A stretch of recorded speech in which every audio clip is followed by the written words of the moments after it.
Insofar as India is concerned, we probably, it was sort of the golden days of our relationship, if one may say so, in the last 2 decades, has been under Prime Minister Abe. And I think if she sees herself as continuing that legacy, I think we can sit pretty comfortable.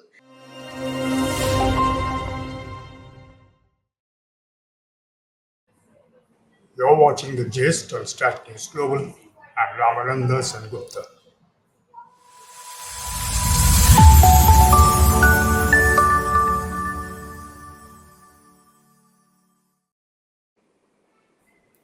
Today we're going to be discussing LDP leader Sanae Takaichi, tipped to become Japan's first woman head of government and the fifth prime minister in 5 years. And our very, very special guest today is Ms. Deepa Gopalan Wadhwa, who was the first Indian woman to be appointed ambassador to the Gulf state of Qatar and later Japan. She's also served as India's ambassador to Sweden, Latvia, and the Marshall Islands. Earlier, she served twice in China besides stints in Switzerland and Netherlands, and she was also known for her aggressive promotion of India's trade, technology, investments, and energy security in all these nations. Thank you so much for joining us, Ambassador. It's a delight to have you with us. Good afternoon. Delighted to be here. So let me, take it right from the top. You know, this Ms. Takaichi, who's I think just waiting to be sort of endorsed by the Parliament. I suppose it will happen in the next couple of days. She's known for conservative views, and she has very hawkish views on security. And she also aims to revise Japan's Pacific constitution. What does that mean for India, if anything at all? Well, indeed. First of all, I think this is a historic moment because the LDP has chosen a woman to be president. For her to be endorsed by the Daj will take some more days. It may not be as smooth as we think it will be. Of course, I think the LDP being the largest party, she should get the endorsement. But as perhaps you're aware that they're a minority government, they do have an alliance partner in the Komeito, but they perhaps will require one or two other arrangements or alliances, if it may be, or loose alliances, for her to go through. But yes, we can expect her to be the first lady prime minister of Japan. She's Right. indeed known to be conservative, actually, on the sort of some people called her ultra conservative, but I think during her campaign, as very often happens, she kind of moderated her views quite a bit and liked to see herself as a moderate conservative, but certainly on the right side of the spectrum. And with that comes a lot of other expectations of her. One is that she was seen as a protégé of Prime Minister Abe, and therefore you see a continuum in his policies. He also, of course, was part of the conservative wing of the LDP. So these conservative views, with it comes, of course, the question of how to make Japan, in a way, a normal nation, particularly in terms of its military, restraints placed on it by its constitution. So, as you know, they have the self-defense forces. They'd like to have a normal army, and they would be looking at the revision of Article 9 of the Constitution is much more difficult. It's a much more, I think, complicated process. I don't think they have the numbers. But what you would see certainly is probably an interpretation of it as has been done in the past, but certainly a relook at the pacifist provisions of the Constitution, which will ring alarm bells certainly in the vicinity, as you and I know. So that is certainly part of what is going to happen. Um, the second part of your question was to do with how is it going to affect India. I think insofar as yeah, insofar as India is concerned, we probably, it was sort of the golden days of our relationship, if one may say so, in the last 2 decades, has been under Prime Minister Abe. And I think if she sees herself as continuing that legacy, I think we can sit pretty comfortable. But there's another reason also, because her whole focus on security and the importance of sort of increasing probably the budget to the armed forces, to defense. We have a fairly robust defense relationship. Um, across the board as far as Japan and India are concerned. And this has really grown in the last, 10 to 15 years. So I think we're going to see more of that, and that should be something that makes us quite comfortable. We're also, seeing such a churn in events. The Indo-Pacific now seems to be losing its salience in terms of, at least in terms of what the Americans think. That's what it seems right now. So all the more reason for countries like Japan and India to work together, particularly since we have a convergence of security threats in the region. So I think what is really going to mean for us is it should, I mean, the way one's looking at it now, is that there's going to be a even stronger relationship. And in one area where we've thought things haven't moved as much, which is, cooperation in terms of defense equipment and technology, she's also laying a lot of focus on that. So maybe we will see something more happening there as we would like in the relationship. So, in terms of what India can expect from her, I think is generally positive trends. You mentioned Prime Minister Abe. He had essentially a very, a monetary policy which supports, monetary easing and big spending, which many people say could rattle global markets. Is that a thing possibility? Well, you see what has happened just a day after, I think, as markets open today, after her win, has been first that the Nikkei index has soared much more than they expected it to. That's number one. Number two is the yen has weakened considerably. And I think certainly the weakening of the yen would have international ramifications. I mean, there are people who say it'll roil the markets. There are people who say that it's within a particular band that the yen will weaken because the US itself, the dollar itself is pretty weak, so it won't weaken too much. So there's a lot of speculation at this point of time. But what they are saying is that long-term bond yields, there'll be an expectation that they should be higher. And since Japan buys a lot of US Treasury bonds, what is that going to mean? So, there is going to be impact, of course, of the US yen rate for one thing. And the other thing is, I think, as to in terms of bonds, in terms of just the fact that, it's the world's one of the largest economies of the world, number three or four, or wherever you want to put it. So, whatever happens in Japan is definitely going to affect global markets. So, to that extent, yes. That's, I mean, I suppose something that people should keep track of. But, sticking to Prime Minister Abe, he was also responsible for sort of almost pulling India into the Quad and making us part of that thing with the Australians and the US. Um, you're saying that the Indo-Pacific sort of losing some of its salience. Are you talking about strategic ties, not so much to do with the Quad as much as bilateral kind of strategic ties? Is that what you're trying to say?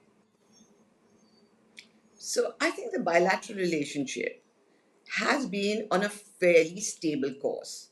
What happens is that, there have been changes in intensity, if I may so say, because, you had Prime Minister Abe, and as I mentioned earlier, there were the golden days, and a widening and a deepening and a strengthening of the relationship across the board. That's what was happening. And then you had Prime Minister Suga, much of the same, but very short period of time. And the successors. I think what has happened was that perhaps we felt till PM's last summit, the recent summit, that perhaps there had been a plateauing in the relationships. That's how I would look at it. The intrinsic strength of the relationship is that it's got huge bipartisan support on both sides. So irrespective of which party comes, or which faction or which party, on both sides, I think both sides are committed and realize it's a very, very important relationship. So to that extent, there's no difference. But then I think the nuances are how much deeper, how much more do you want to put into the relationship? And what we did see is that even, during Prime Minister Ishiba's meeting with PM, I mean, it was such a substantive outcome that all of us watching it were quite surprised at, the kind of agreements that were signed and so on. So we can only see this, I think I would only see this getting better. And what do I mean by that, really? I mean, it's one thing to say it's a strong relationship and it'll improve. And, the point is that what are we looking at? We're looking for a stronger economic relationship. As I said, on the defense side, the military side, I think we are fairly well plugged into each other. We can certainly do more. Defense equipment and technology, those are areas that we think we can do more, certainly. But if you're just looking at economic investments into India, the economic relationship, I think that's where there is a lot of space for strengthening. And there, with her, with Prime Minister designate, if I may call her so, Takaichi's focus on economic security, because she's been economic security minister, I mean, she's going to inevitably see the importance of India in Japan's plans for economic security. So I think hopefully we can all hope that also that leg of the relationship we will see that strengthened too, insofar as people to people relations are concerned. Here I must say I think there have been some sort of, let's say, concern, but we were listening very carefully at her campaign plank, which was very anti-foreigner, anti-tourism and all that. But I think, as you know, there's a problem of depopulation that Japan is facing. I mean, it may be at this point of time is very popular because some of the parties like the Sanseito, this new party, which is an anti-immigrant party, which did rather well in the elections to the upper house. So I think you do realize that there is a sentiment where people are looking at foreigners as probably, as the economy isn't doing too well, inflation and so on, that looking at them as a threat. So she did take that plank. But realistically speaking, can they really do without immigrants? Can they really also do to cut down tourism? Because their problem now is, of course, a lot of talk of over tourism. But their own targets are for another huge growth jump in tourism to about 30 million by about 2030 or something. So there are campaign planks and what can really happen, but in the area of people to people relations, at the last summit, I mean, there were two targets fixed, and one was that we would send 50,000 in terms of immigration in the sense of not really immigration per se, but workers who would go and contribute to the Japanese economy, and the other was 5 lakhs in terms of two-way travel, which of course then you take to be tourism. So they have been encouraging tourists from India. So we do have those targets that are there. And I really don't see us scaling back. Perhaps what we can do is tell Indian tourists, I think a 40 to 50% jump in Indian tourists to Japan, to actually teach them how to behave when they are in Japan. I think that is important. I said there has been this global tendency to swing towards the right, and that's happening in Japan too. So part of, I suppose, Ms. Takaichi's thing would be to sort of offset some of that by at least mouthing these things about anti-foreigner kind of a thing. But how strong do you think that that movement is right now in Japan? As I said, there certainly is a movement. One never heard of these kind of parties, and I think it's to do with global trends. What is happening in Europe. What's happening in the U.S. and Japan has always looked westward. I mean, it's always looked at itself as part of more or less maybe the Western ecosystem in a manner of speaking in terms of policy. So there's been that, but right now 3% of the population are immigrants. It's not really a threat. There is a need, but the problem, I think, is it's been in a way a very homogeneous, in a way a very insulated, if I may, not insular, but it's because of its geography. Japan has grown in a particular, very sui generis kind of manner. And therefore, seeing too many tourists and too many foreigners, I think, has been a cause of concern. I was reading something extremely interesting which said that one of the problems on tourism that they're finding is that when tourists go, they use the same kind of the tourist route, which is Tokyo, Osaka, Hiroshima, there's Kyoto, is that a belt? And that there are too many people who head there.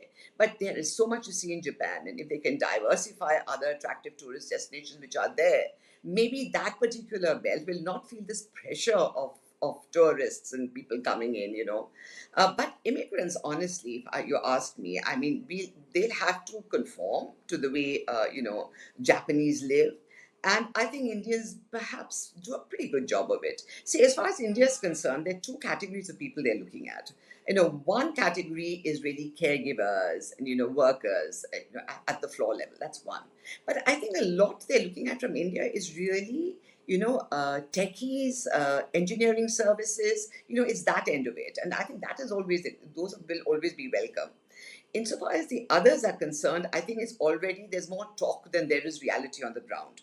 Because what I have heard is that under these various programs that they have to attract immigrants or attract workers, rather not immigrants, but attract workers, it's been about under 2,000 from India after these 10 years. So that's moving slowly and carefully. It's interesting that you say that because I was talking to somebody from Chennai, and they apparently have this course there, the Japanese. It's some engineering colleges where they take you through the Japanese culture, Japanese language while you're doing your university course, and then they give you a job provided you graduate. But I believe more than 70% of them came back within 6 months simply because they couldn't adapt to the Japanese culture. They said, "Oh, I don't get idli dosa there, and I don't get this there," and they ran back. Now, is that a factor? You're saying that Indians adapt fast, but I've been hearing differently. See, I can quite understand what you're saying. To begin with, I think there are far more people in India today learning Japanese, interested in Japan, and it goes to the younger people, manga, anime, the work. So I think Japan very much is in fashion in that sort of sense. And also their career opportunities, because the Japanese have promoted the learning of the Japanese language. The Japanese government, starting from Abe, this was a very, very important plank. So you have Japanese being taught, and that's a prerequisite if you're looking for a job in Japan. That itself is pretty tough. But if you do that and do get a job and get there, I think there are some problems of adjustment. And it's not only adjustment to living. Indians go fan out all around the world. I must tell you, as a diplomat who lived in different parts of the world, we are survivors, we're resilient, we're very good at doing that sort of stuff.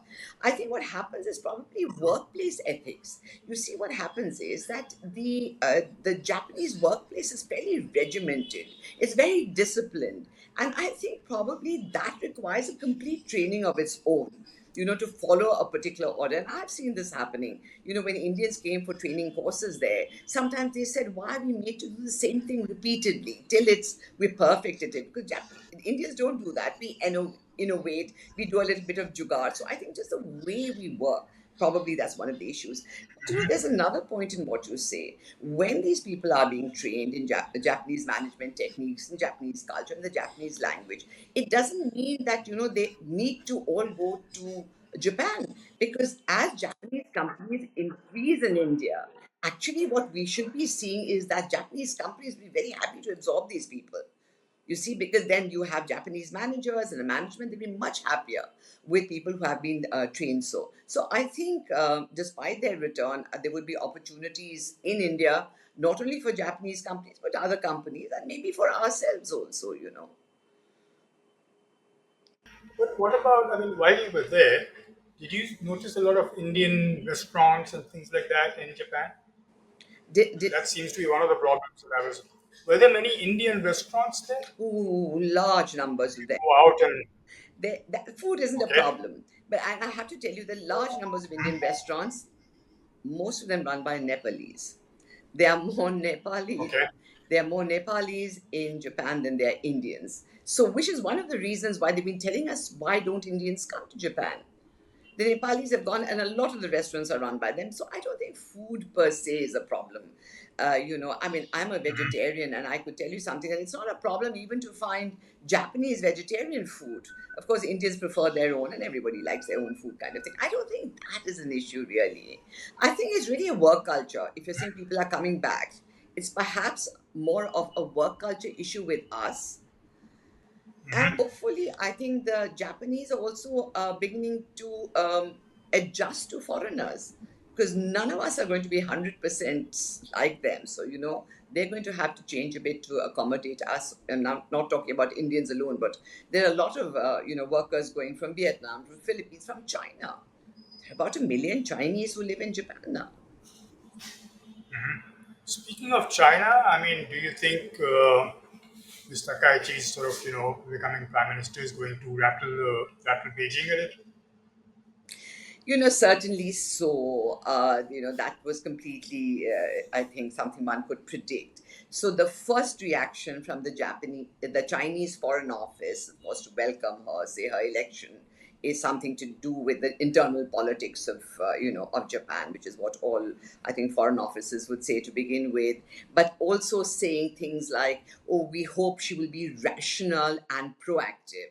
The rationality is interesting and proactive. So, there's sort of these words of caution that are coming. Now, what are for them the red flags as far as China is concerned? I think one is her focus on security and strengthening of defense. She certainly sees China as a security threat. And there have been statements over time which everybody now will analyze to death as what did she say when. The other thing is, her very pro Taiwan line. In April this year, she has visited Taiwan and she's been in touch with the president. So obviously, that is going to be something that's going to irritate the Chinese no end. And if you remember, Abe's line was that any threat to the security of Taiwan's a threat to Japan. So that's another thing. Then, in terms of just the military posture, I think there was this whole talk has been there for a while whether they are going to allow U.S. missile systems to be located placed in Japan. And the Chinese certainly would be bothered about the Chinese and North Koreans and so on. That's going to be another issue that is certainly going to be there. And then the other thing, which is I think her the story of history, which hangs so heavily over relations between Japan and its the Koreas and Right. China, which is her visits to the Yasukuni Shrine, which is Right. symbolic in a way that what does she stand for? Because it is the ultra right have gone, and she has, even as minister, she had visited the Yasukuni, but she's come back this time and been asked about it, and she said she'd think about it. As I said, the reality of being in office is going to be something quite different from the positions you take when you're not in office. But you must remember that the fundamentals of the Japan relationship is so strong, and that is their economic interdependence. In fact, in the last couple of years, after the problems that they had, what one has seen is an intensification of the economic relationship. And they love to say, cold politics, hot economics. So economics continue to be hot, and economics will continue to be very important, particularly given all, the shenanigans that are emanating from Washington, D.C. and the things and, the unpredictability. About 90% of the products that are produced and manufactured in Japan are exported. Japan needs markets. So, with all this threat of tariff, I mean, China is going to be an extremely important market for them for all time. So, there are limits beyond which this relationship will not deteriorate. That's my Right. feeling. I suppose that almost reflects the situation that India and China face at the moment in That's some right. ways. But coming to the US, I think Mr. Kaichi has also said that I will not let the Americans' tariffs sort of impact our market. Could that cause some friction with the Americans? Further friction other than, the situation that is there now? So, I'll tell you what's going to happen in the US. So, the two things that are happening. So, to begin with, at one point of time, she said she would relook at the trade agreement. Again, part of campaign rhetoric, I think. Soon after that her election, she certainly said that she's not going to go back on any of the agreements, whether it's on the tariffs or the investment, but she would relook at it. So I mean that's where they are. Everybody's walking on eggshells as far as the US is concerned. You can imagine they're an ally, an alliance partner. How much more difficult it must be for Japan. There are going to be two opportunities soon. I think they are talking about the likelihood of a Trump visit to Japan at the end of the month. And Okay. they might also meet at the APEC summit. So there are a lot of issues there. One is of course the stationing of forces, the SOFA agreement that they have with the US, and where Right. the Americans, Trump in his first incarnation also talked about Japan taking more of the load than they were hitherto. That's going to continue to happen.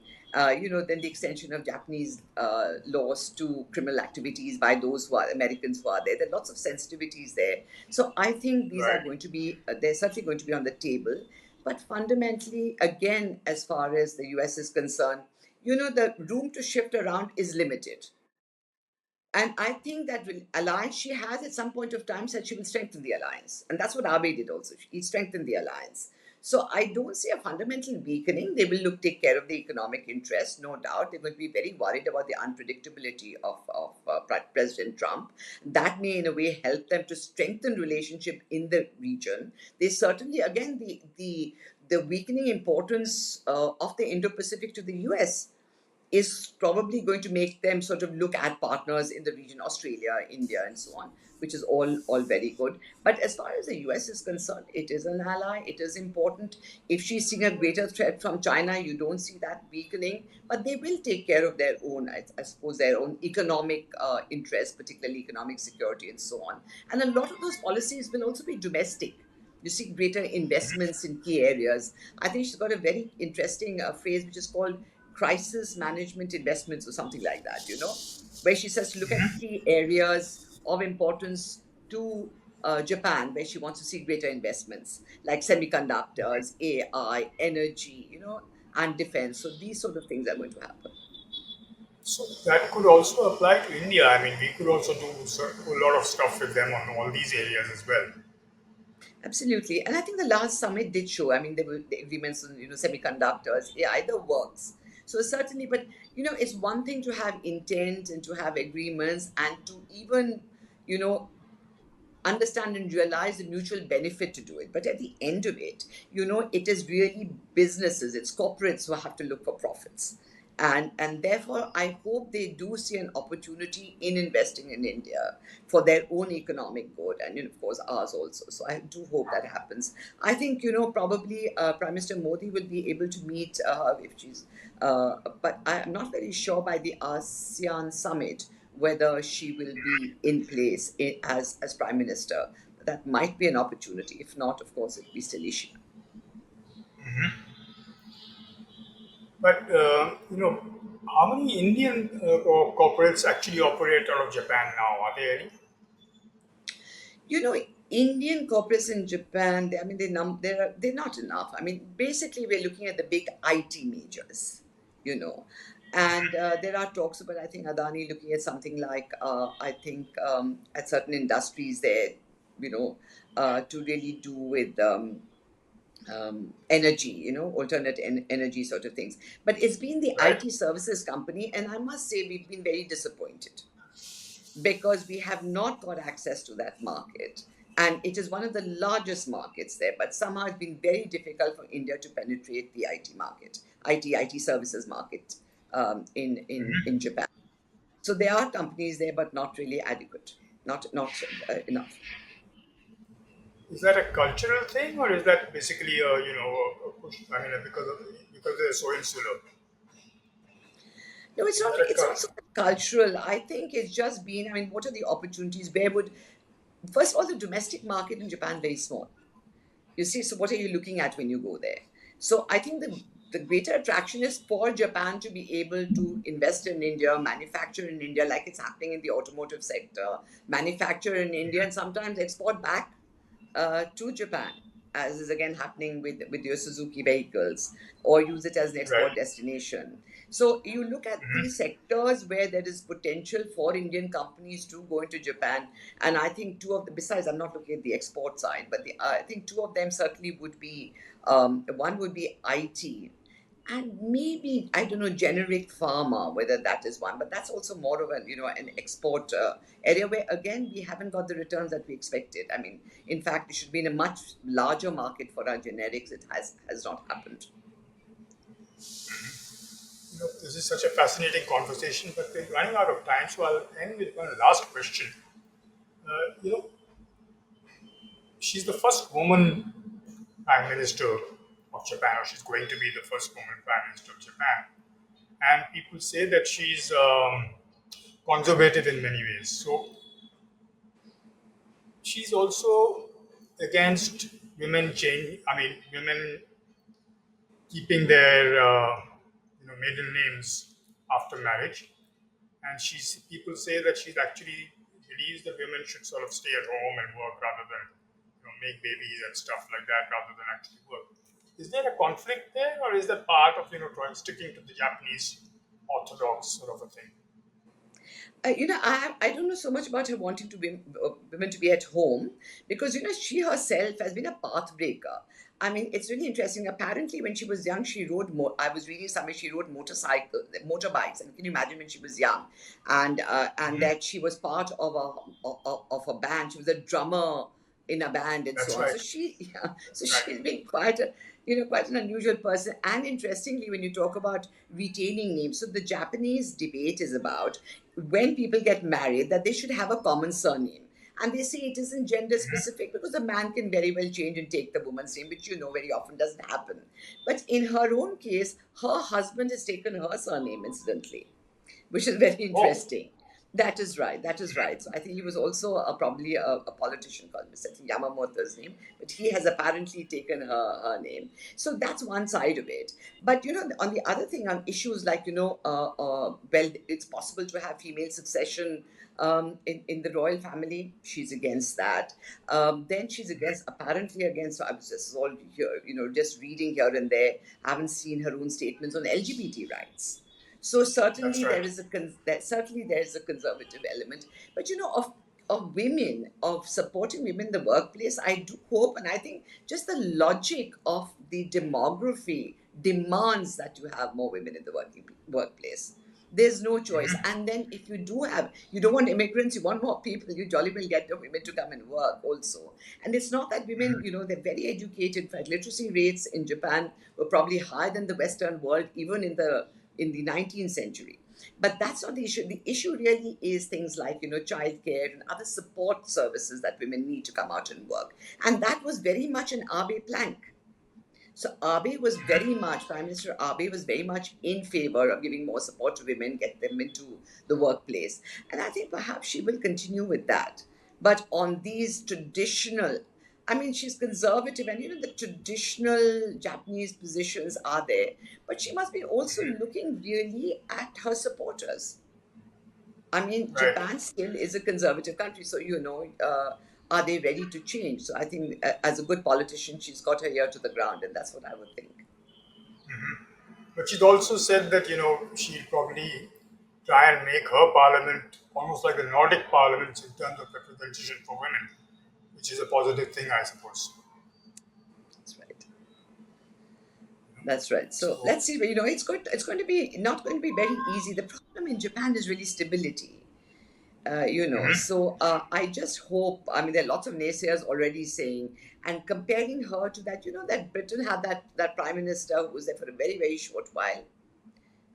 Truss. I think she was there for just about a few months, and they're talking right. about her. Is she going to be another Truss? I mean, the sense that you know. Is she going to get the support she needs? Is she going to get support for her policies? Because one of the things is that she's going to. If you're going to spend more, the government is going to spend more. You're going to have support across from not only your party but across other parties. Is she going Absolutely. to get the support for that? Is she going to get support from within the party itself? And the first job I think she'll have to do is to put the LDP house in order. And sort of in a way, its reputation has gone through a very rough time. And to be able to restore that, I think that's going to be a very important job that she's going to have to do as president of the party. That's an interesting way of putting it because that's the first part that she would have to do to sort of start That's right. really, running the country. On that note, sadly, we have to close this particular interview. Thank you so very much, Ambassador. I appreciate you taking time out at such short notice, and I look forward to having you with us again. Absolutely. It's been really nice talking to you. And this is our Oh, first it's been meeting a delight. virtually, but I do look forward to more opportunities. Yes, we will certainly do that. Thank you so much. Thank you.